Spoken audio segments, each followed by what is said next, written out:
I believe people, when they see a young person try to do advocacy or try to educate the older population, um, it can kind of feel like it's a little bit jarring for them because they don't want to be educated by somebody who's younger than them. And it all has to come down with credibility. Do I have the credibility to educate somebody about this type of content versus somebody who already has the experience, you know? So a lot of people feel that whenever it's a young person leading a team or you per se, um, they can't take that person seriously. And then we have a new generation of growing activism and activists that are finding their voice and finding that they're not always welcome at the tables of power, in large part because they're young. And I think there's a lot of ageism that goes into people's perception of who has a credible voice, who should be listened to. I believe like innovation and youth basically go hand in hand, as innovation is really about applying new strategies and new ideas and new resources, which could mean technology, new theories, new school of thought. Youth involvement in innovation is basically something that has to happen, and it's a part of innovation that's youthful. Not saying that innovation can't be from someone who is not a youth. However, I feel like the idea that youth approach different things in a new and innovative way does show that youth is involved in the way that this industry evolves or this work will evolve. Of course, if everyone tries to do the same type of work together, it's going to fail. You have to separate the work, right? So there's different ways to approach HIV innovation. And to disseminate that knowledge. For older folks, it might not work through Snapchat, but you can advertise things on like newspapers, magazines, things that they read. What do they do? Where do they read this content? But as for youth advocacy is very important. They don't read magazines and stuff like that. Everything is on through the mobile device. Basically, they were born with an iPad.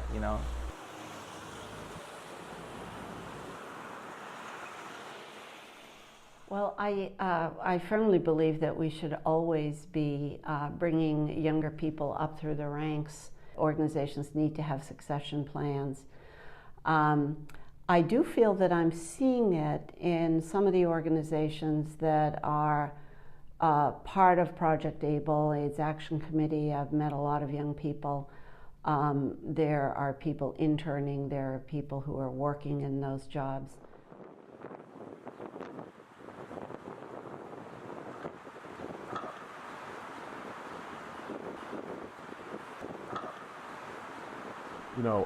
At the Innovations Conference, a young brother stood up and said, well, he kind of disagreed with what I was saying and felt that the system was broken. Okay, I mean, I hear you. We haven't been as effective as we were. And the addition of younger folks would actually help that. I am a staunch believer that the way that folks did it back at Stonewall still works.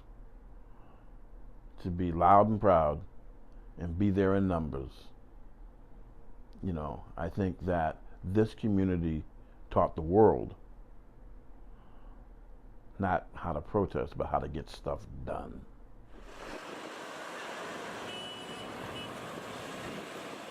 I am seeing quite a lot of young people and young people at our advocacy days, et cetera. So they need to also move into the leadership positions of those organizations, and that they need to be mentored to do that. I would absolutely go along with that. The one issue that I have with it is leadership has to be earned. I welcome anybody that wants to come in and wants to be a leader, but the first thing you got to do is listen, not speak. And I mean, that's what I had to do 20 some odd years ago. I had to listen for a while. and then find my voice. Now, it doesn't mean that there isn't room for new ideas or new approaches, but we definitely need young people to bring that to the fore. But they are very entrenched organizations, so how we affect that change, I think people who have the energy and commitment need to learn what those cultures are too. But that doesn't mean that there isn't room for innovation and new approaches.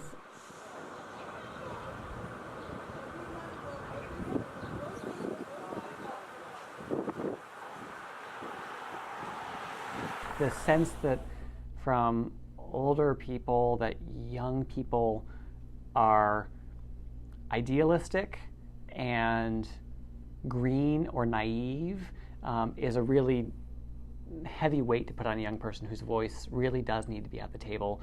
I think the flip side is also true. I think a lot of the younger activists I've worked with, and myself when I was a younger, earlier activist, there is a lot to learn from our veterans who have been in this fight for a long time. And I think part of the challenge is to figure out how to bring those perspectives together. I believe that everyone should have roles in this type of project. So obviously Snapchat, Instagram is not for the older generation. So we have to be able to give that type of work to the youth who understands, who grabs how to use this type of social media platform. And then we can give the adults work that they're more familiar to, like maybe advertising on magazines or newspapers, stuff like that. So I think that's a way where we can all collaborate together, but giving the assignment specifically to those that understand the work in their field, respectively. I had to be in the room. That was the first thing. I had to be at the table. And, I forced my way to the table. And if folks want to do that, I absolutely, want them to. Please come, knock on my door, and say, this is what I want to do. And I will absolutely help you. And we'll sit and we'll talk and we'll figure this thing out because we need it. The movement needs it. The community needs it. And I think my brother is absolutely right, is that where I think he's right is that without input from people who are younger, the movement will die. And it will die physically because the people who are older are dying.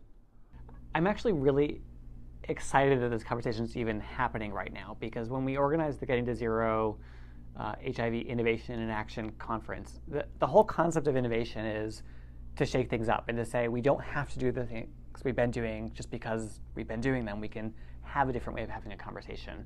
And the fact that we've sparked this even question of who needs to be in the room and what are their voices worth and how do you engage a new generation of activists, young and old, I think is exciting. It means that there's interest and energy in the room, that any even hint of tension or conflict or disagreement about approaches, that's awesome. Innovation is not, there is no script on how we move forward. In fact, if we knew exactly how to finish the fight against HIV, we wouldn't need to talk about innovation. We would say, here's the roadmap, go do it.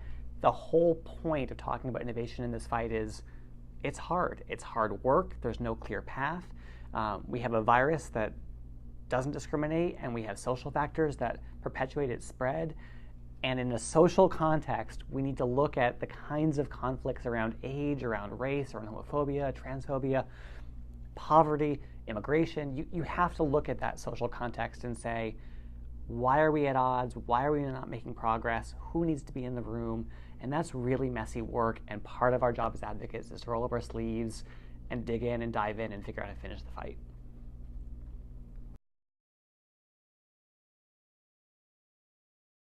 My full name is Lamar Joanne Brown. I'm Jamaican. I'm 25. Born and raised on the island. Came to the United States at age 20. Currently living in Worcester.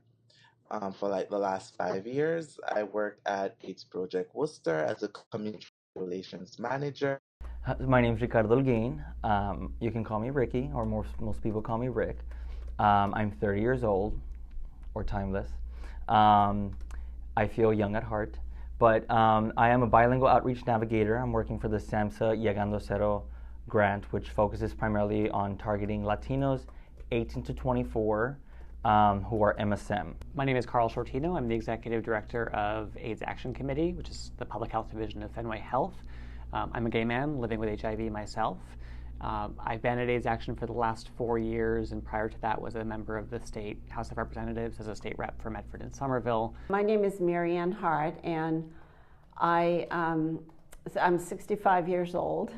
About 25 years ago, I was hired to be the lobbyist for Project ABLE, which is a statewide HIV/AIDS coalition, just to work on state AIDS funding. My name is Larry Day.